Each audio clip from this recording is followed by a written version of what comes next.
Hello and welcome to Doc Plays Chemistry Lessons. Today we're going to be looking at the AQA A-Level Chemistry course on the Year 2 syllabus, and we're going to be looking at Electrochemistry. Okay, so don't forget as we're going through this lesson to check out the cards at the top here by the eye to check out for other relevant material that may be of use. Today we're going to look at electrochemistry, and we should be able to, by the end of this lesson, know how to measure the EMF of an electrochemical cell, write and apply the conventional representation of a half cell, know the IUPAC convention for writing half equations, calculate the EMF of a cell, know the standard reference and conditions for measuring electrode potentials, and also be able to use E theta to predict the direction of simple redox reactions. So first of all, we're going to look at electrochemical cells. Now this is one of your required practicals that you need to know about for your AQA A-Level exam, and there is the other required practicals if you just click on the link at the top here to practical skills in the cards. So what is an electrochemical cell? Well, simply put, what we have is a diagram here of two different metals.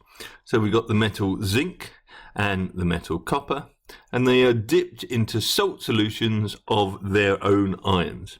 So on the left hand side here we've got zinc metal, so zinc solid, and that is dipped into, in this case, a solution containing zinc 2+ ions, and they're aqueous. The stabilizing ion, whether it's a sulfate or a chloride, doesn't really make much difference here. On the other side, we're comparing this here to a piece of copper, which in turn is dipped into a salt containing copper 2+ ions, and again these are aqueous. These two systems then, one on the left hand side and one on the right, are connected via a salt bridge, and our salt bridge is a connection between our two solutions and allows the movement of charge.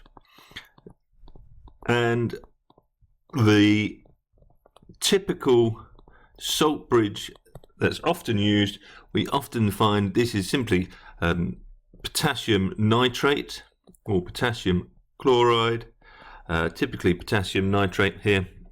And when you're actually doing the practical in class, you'll often find that that's simply a piece of filter paper dipped into the potassium nitrate solution. The final thing that we have is some wires coming from our electrodes. So we have two electrodes, one from the zinc and one from the copper.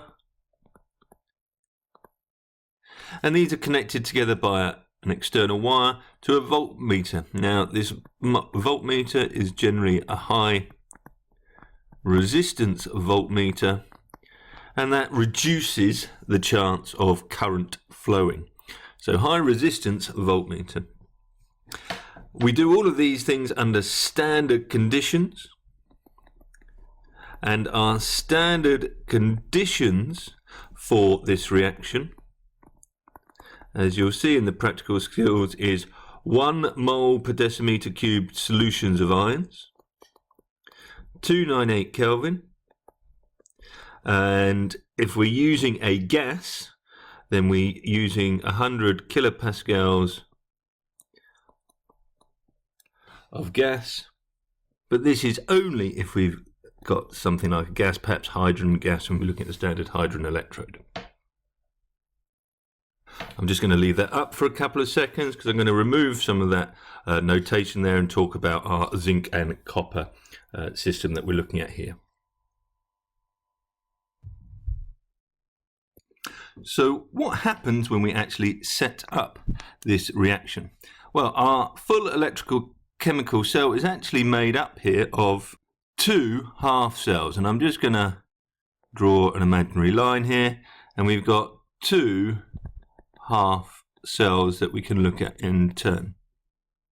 The first half cell then, we've got zinc metal, and this is actually being oxidized because we've got a loss of electrons to zinc 2+ ions.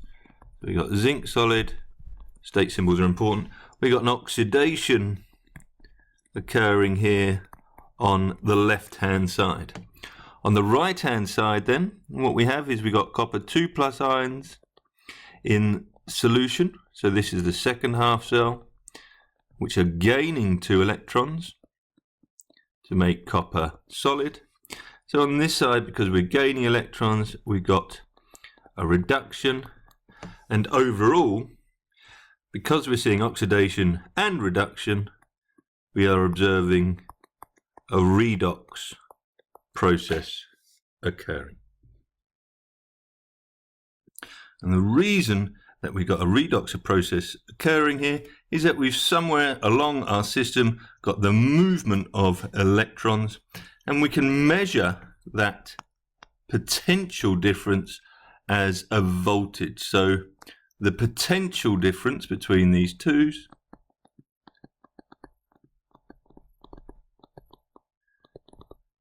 is measured as a voltage.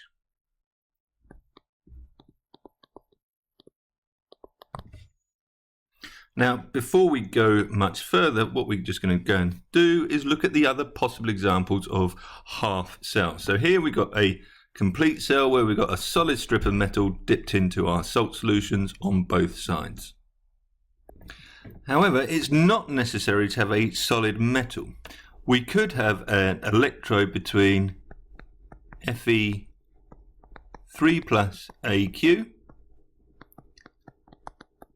and I'm going to write this now in convention, and Fe2 plus AQ. So we could be looking at the difference and the electron transfer between 2 ion aqueous solutions.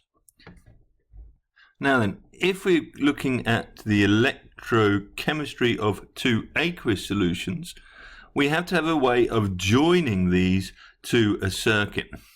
So rather than dipping a piece of iron in, what we use is a platinum electrode, because this is relatively inert and it also allows for the flow of electrons.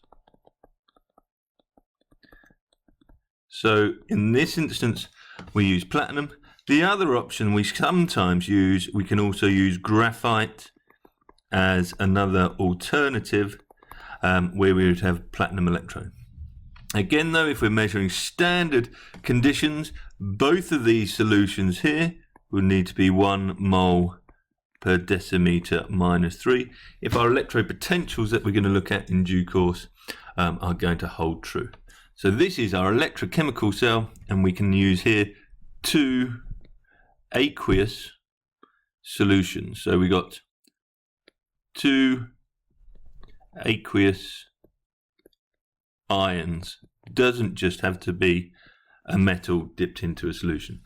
With that, we can also see in a little while that it doesn't have to be 2 aqueous ions. We could also have a gas as well as aqueous ions, and in which case again we would use a platinum electrode.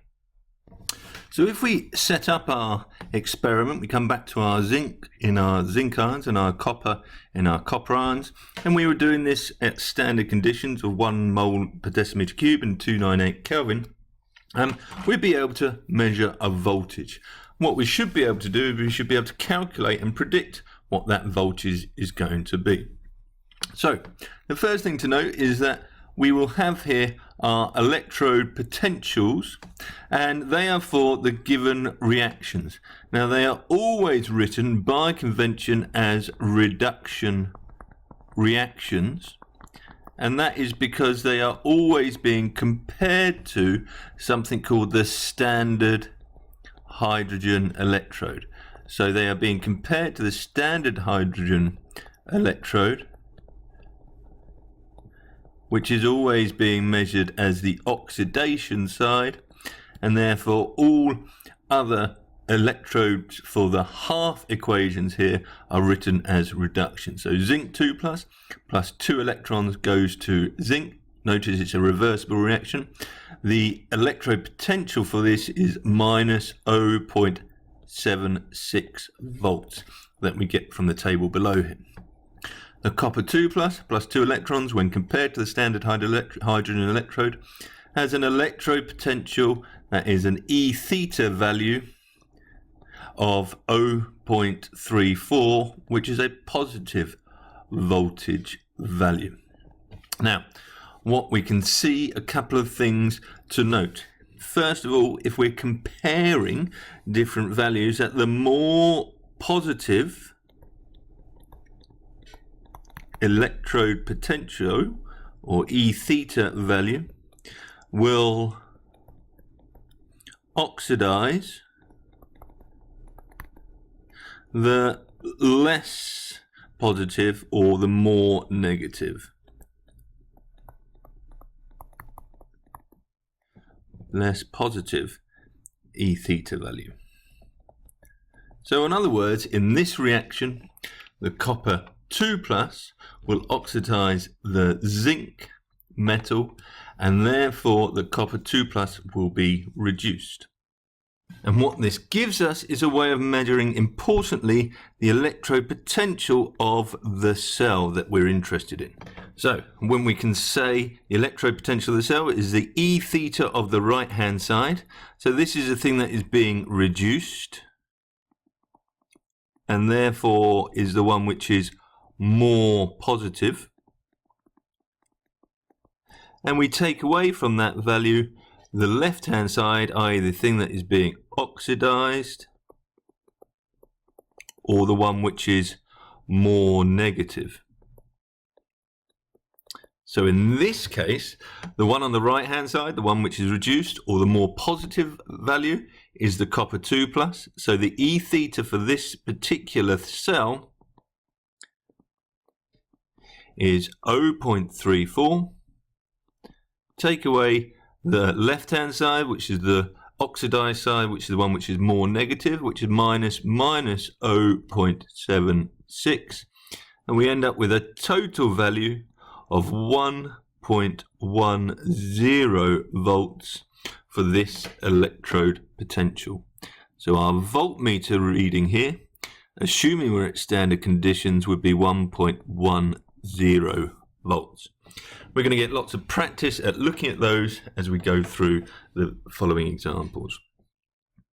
Before we do so, we're going to look at one final bit of convention, which is how we draw the shorthand notation for electrochemical cells. So we need to be able to draw a full cell as we've depicted here on the left hand side of our zinc and copper again, but it's a bit of a faff to have to do all the time, so we also have a shorthand notation of how we do this. So I'm just going to take you through the processes of how we do the shorthand notation for our zinc and copper cell that we've got here, and we'll use that for all future representations as well. The first thing to do is we go from the left hand side across to the right hand side. We have the two half cells. The one we have on the left hand side we have is the oxidized thing, and the thing that we have on the right hand side is the reduced side by convention.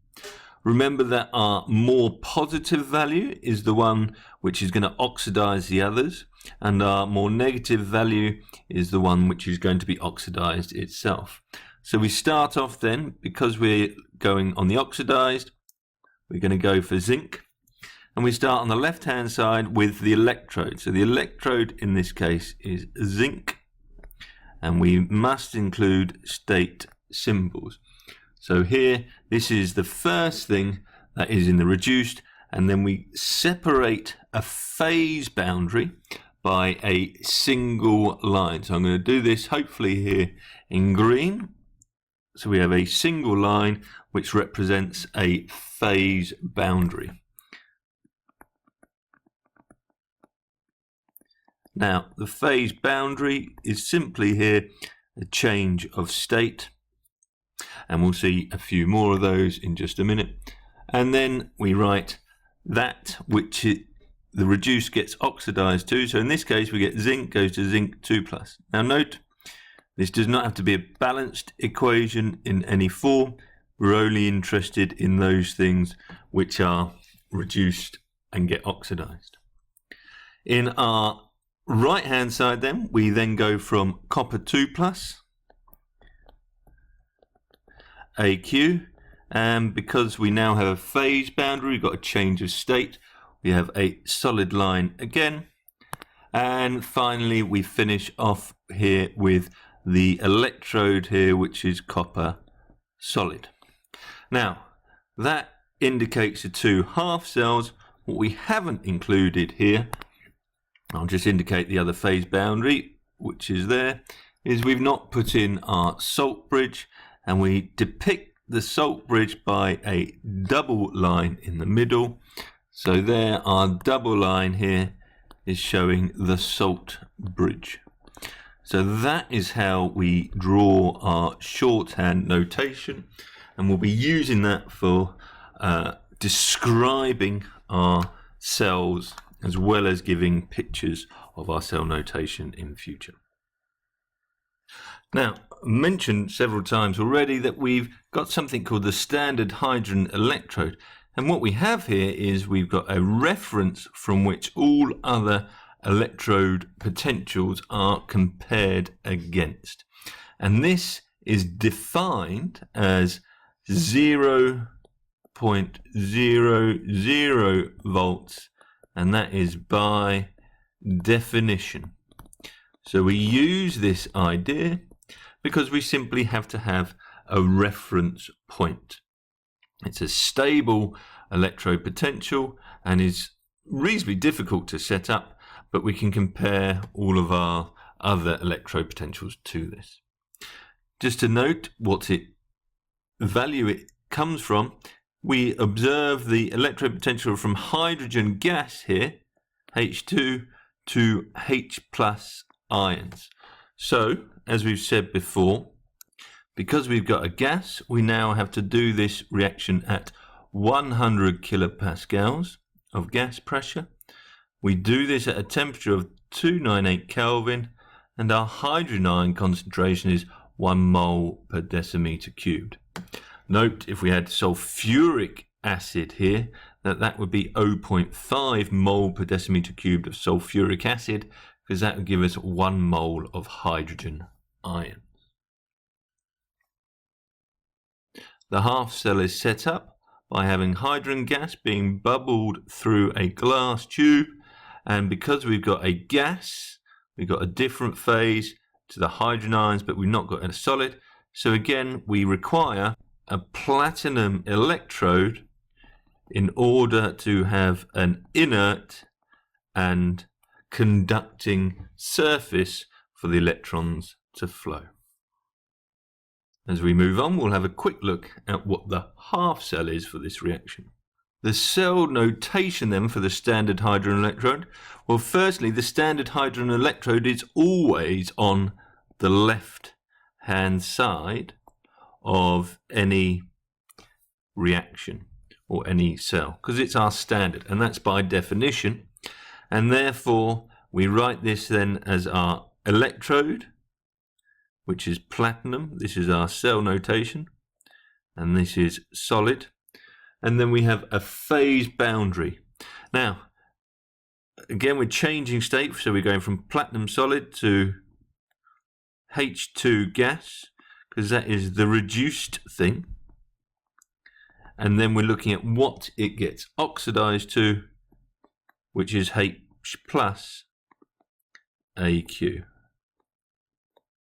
Okay, and that's because we've got here the reaction where we've got H plus, and that's AQ, plus 2E minus in a reversible reaction to H2 gas.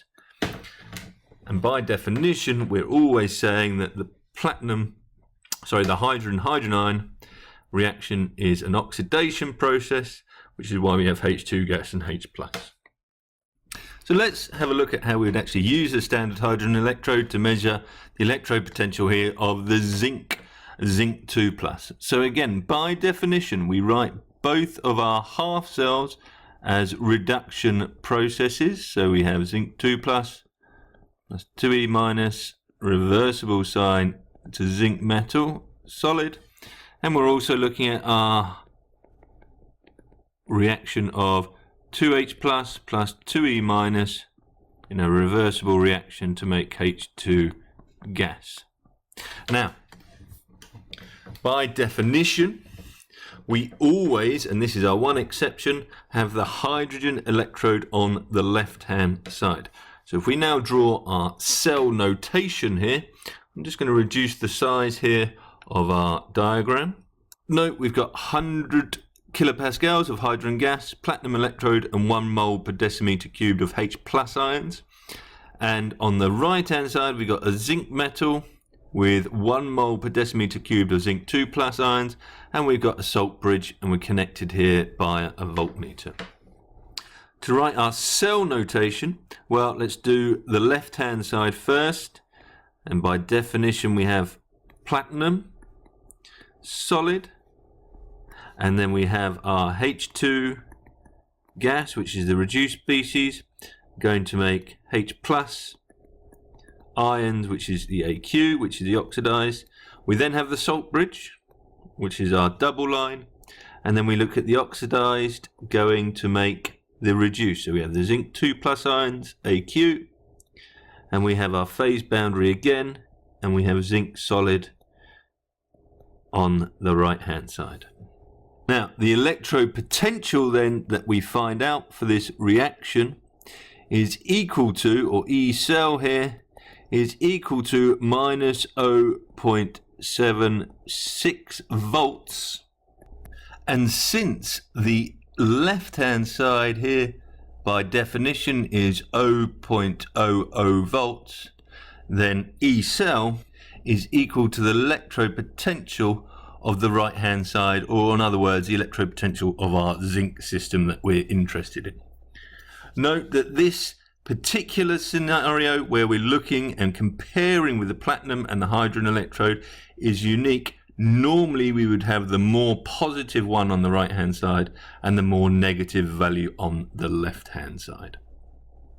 So having just looked at the standard hydrogen electrode, what we have on this page is a series of half-cell reactions where the electrode potential, that is the E theta values here, have all been experimentally compared to the hydrogen electrode. So by definition, we have 0.00 volts for the 2 hydrogen plus 2 electrons going to H2. This is then set up on the left-hand side of a cell and then compared to all of these other half cells, and these values are what are calculated from those reactions. The next things to recall is that oxidizing agents, as we got here, gain electrons. In other words, they oxidize things that are oxidized lose electrons, so oxidizing agents gain electrons. And reducing agents, well, they lose electrons because something that is reduced gains electrons, and a reducing agent donates those electrons. So then we've got a table here where we've got E theta values which are going from more negative to more positive. We'll start at the bottom here. The more positive values tend to be reduced.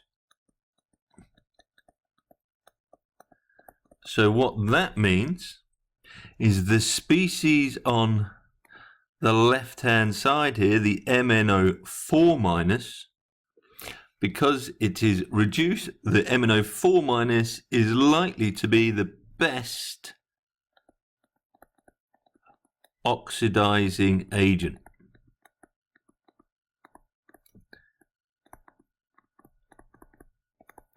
And that's because it's most likely to gain electrons from one of these other species on our list. We call them species because we've got molecules, we've got ions, and we've also got solid metals.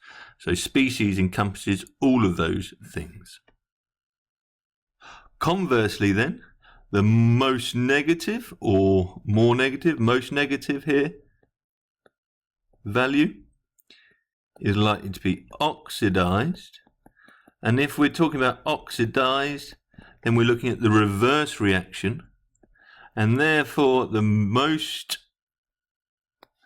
likely thing that will reduce other things Therefore, the Mg here, note not the Mg2 plus, is likely to be the best reducing agent.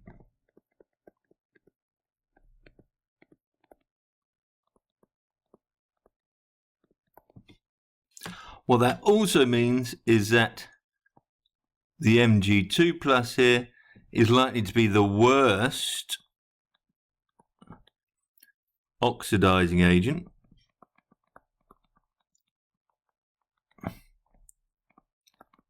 And at the same time here, our Mn2 plus in this particular electrochemical series is likely to be the worst reducing agent. In other words, it's the least likely to donate electrons.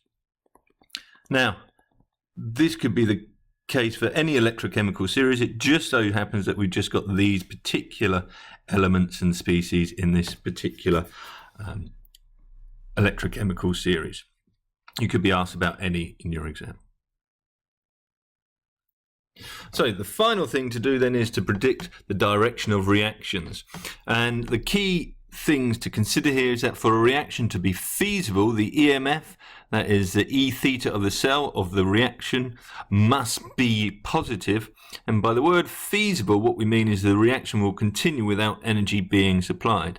In other words, the reaction may go if the EMF is negative, but you would need to put energy in the form most likely of electrical energy. And we will see how this works when we come to electrochemical cells in future lessons. Okay, so we're now going to see if we can predict the direction of the following reaction between Mg2 plus and magnesium and the nickel 2 plus nickel solid. So the first thing we're going to do is we're just going to go to our table and highlight these two equations so that we know where we are. So we've got a value of 2.38 negative for the magnesium and minus 0.25 for the nickel 2 plus reaction. So importantly, we're going to look for, remember, the more positive one, which is minus 0.25 in this case, will be the one which is reduced. So the nickel 2 plus will be reduced to nickel, and the magnesium will be oxidized, because that's the more negative value, to magnesium 2 plus, plus 2E minus.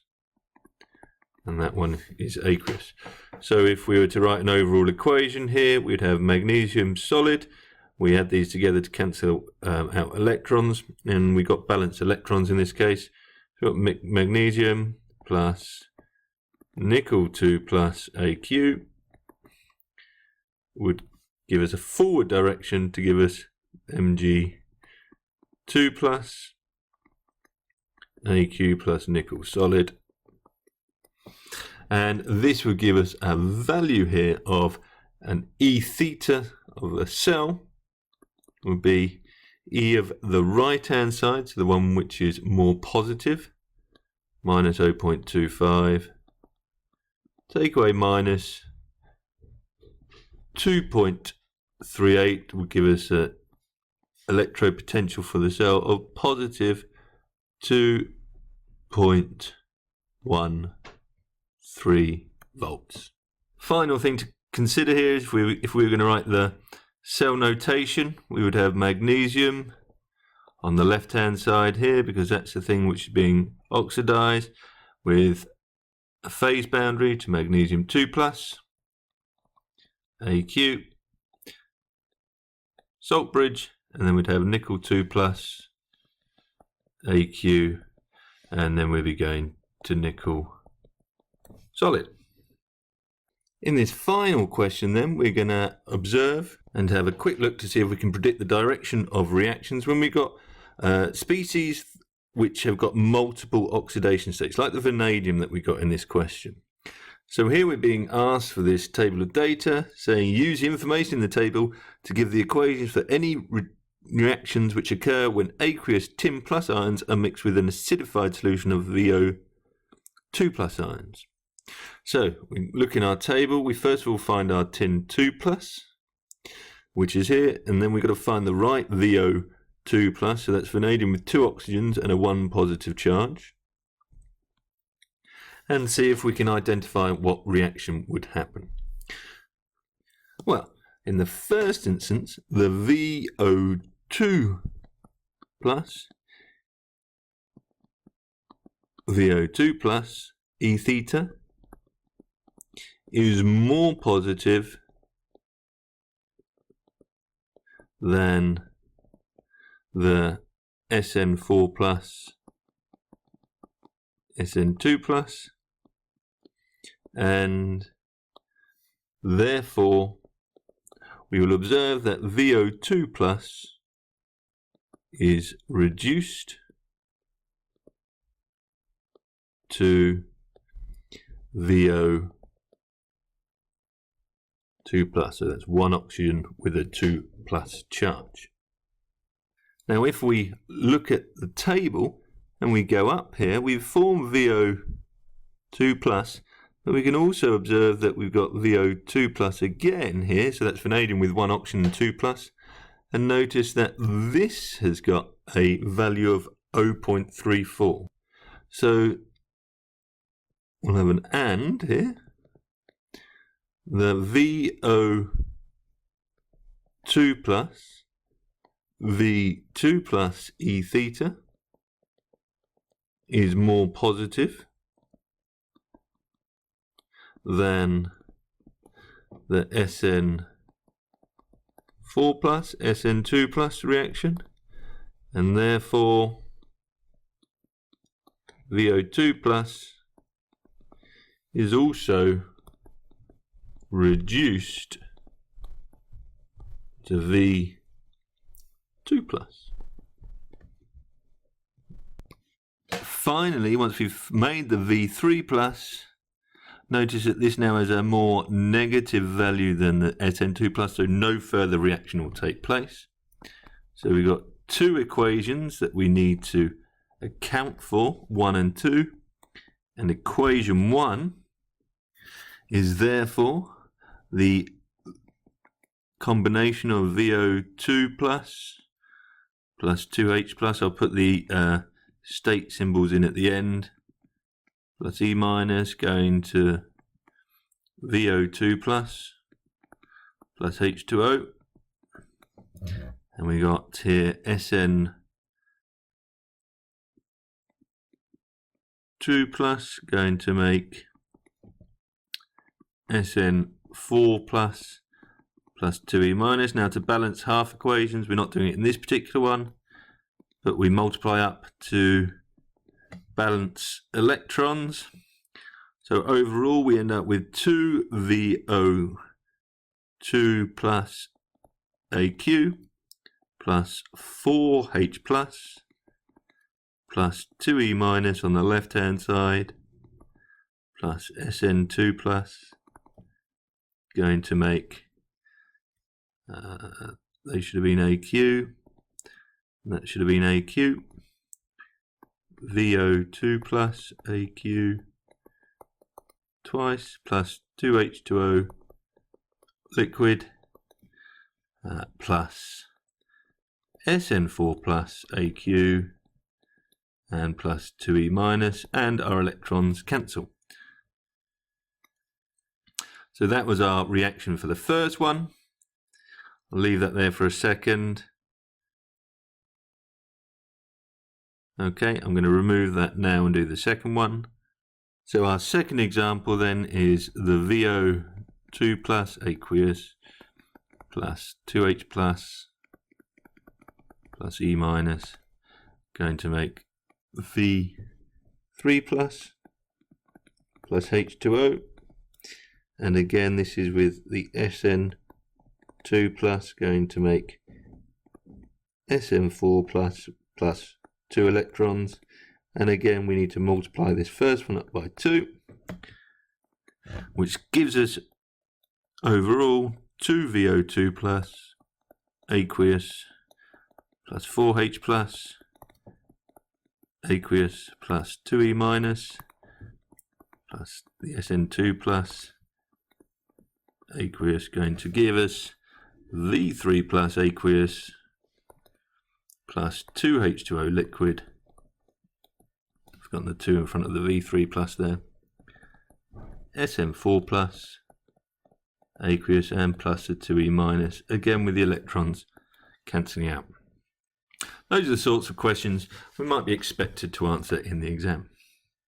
Okay, so don't forget to check the cards in the top left hand corner here by the information, and you should now be able to know how to measure the EMF of an electrochemical cell, write and apply the conventional representation of a half cell, know the IUPAC convention for writing half equations, calculate the EMF of a cell, know the standard reference and conditions for measuring electrode potentials, and be able to use E theta to predict the direction of simple redox reactions. That's all for now. I look forward to seeing you next time. Bye for now.